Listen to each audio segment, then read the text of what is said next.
loved every second of it. Felt super good. With that kid, Yeah, well, the Donkey Kong was like, yeah. the monkey in me came out. Exactly.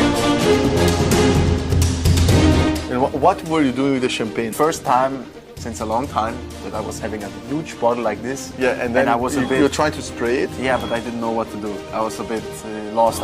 I was doing three things at a time. I was trying to get it on my shoulder, I was running, and then I was lost. Then I said, okay, I'm just gonna take it down. Screw that. Screw that, I'm just gonna hold it like this. Who this? Da Costa. Not the guy. Does some electric shocks on your hand, and then you have to see who releases first loses the game. You release it first? And my reflexes are better. If a hot chick like that asks me to do it again, I'll probably do it. How's your wife, by the way? What? Yeah, sorry, I'm really no, I'll never do that again.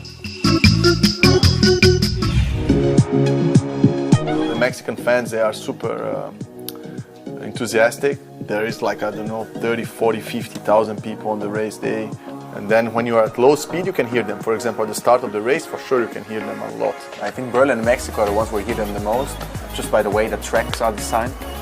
And I think it's super cool, you know, you feel connected to the people and they kind of cheer for you and they push you forward and it gives you extra energy. And because in motorsport, you're not used to that. In Formula E, they can interact much more. You can hear them, they can vote on fan booths, they can do much more stuff. What we do is for people that love it and that watch it, and without them being there, it's useless. So we need fans and we're happy to have it.